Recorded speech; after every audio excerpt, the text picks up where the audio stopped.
Some are murdered, some are turned into puppets. The moments captured on a Polaroid, their bodies dumped, and all of it recorded. Perhaps Alex always had an interest in recording things, and that's what made Kevin seek him out. When you line up all of the shots chronologically, it kind of leans into this slow descent. It starts off with Alex and cigarette around a campfire. Then there's footage of the dead raccoon. Then there's them stalking women, and then the murders begin. Which I actually think this person we see by the campfire all the way at the beginning of the series, I believe this is Kevin because it's the same voice heard in Vultures and Pills. Dude, do you mind like putting the camera down for a minute? You like this, don't you? My neighbor. You've taken the pills and you are mine now. You will follow the instructions I give you. But we actually see this person one more time, albeit briefly. At the end of the 43rd upload, DV100112, right after we see Kevin in a black robe at the top of the stairs, the camera glitches into this guy. Get in.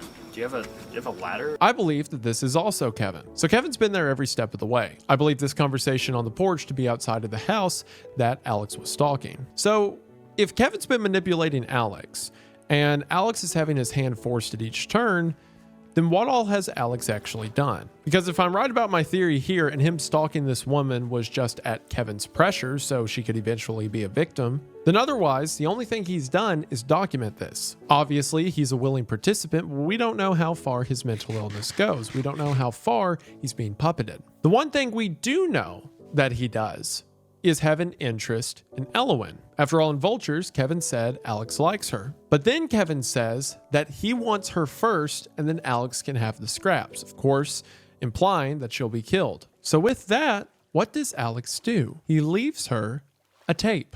Despite living next door to her, he can go over at any time. He chooses not to do that. Instead, he finds her and her boyfriend and leaves them a tape. A tape that Matt should have taken to the police, but didn't. I think that Alex feared Kevin and Kevin's influence. I think he was too scared to walk away or go to the authorities, but he wanted someone else to do it. I think Alex tried to warn Elowen, paid the ultimate price. And I think that because of the tape called Alex. See, I didn't think this initially because there's tapes that on a timeline happen after these events. And they're shot from the same POV that Alex normally would. Well, that wasn't until Cigarette mentioned in her video that after Alex and Kevin had a fight, Kevin started filming his own stuff. And by fight, I think Kevin killed Alex. When we hear Cigarette say that Kevin will be furious that Alex lost that tape, she was right. The police were investigating. Alex had let information get out. He had to clean up shop. Initially, he used Alex to do some of those things like kill Cigarette, but then he would eventually kill Alex himself. That's why I believe the video titled Alex, in which we see no one operating the camera and Kevin standing up, features a photo of someone, I believe Alex,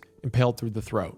Every video that occurs after this being filmed by Kevin. Perhaps the final straw that tipped the scales was Matt. Matt showed up, had to be dealt with, and then his car disposed of. So after Baghead cleans up the mess, Kevin and Alex ditch his car, ditch Baghead, ditch Cigarette, and then finally the last dead weight, Alex. All of the photos and related evidence being burned as we saw in Burn. This also raises the question, what happened to Elowen? Well, last we saw her was when she mistook Alex driving Matt's car for Matt. But we actually get one other clue of what might have happened to her, and it's not great. So remember how there's two security camera tapes from outside of Elowen's house? Well, in one of them, nothing happens for a minute except some headlights go by. And in the other one, we just see who I believe to be Elowen's mom walk into the house. Well, if you turn up your audio on the clip of her mom walking into the house, it's not great.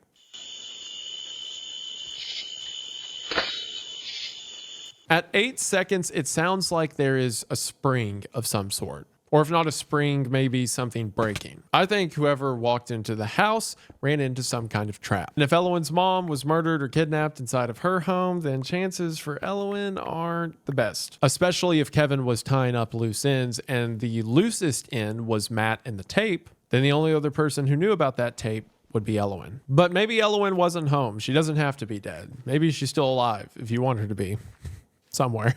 Even if Alex was trying to save Elowen, it's not great that after Matt died and Alex was in Matt's car, probably with Kevin, They were waiting outside of a gas station where Elwyn so happened to be. I think one of the biggest pieces of evidence that Alex was never evil, he was just a mentally ill person who was walked into an evil place, is the message we see following the pictures of his death that says, "Please don't steal my tapes. Please, God is watching." I think in some way in Alex's mind, he was trying to do the right thing. He was too scared to speak out. He may have been incapable of speaking out, but he felt like if he documented everything, if there was some evidence out there somewhere, maybe it could be stopped.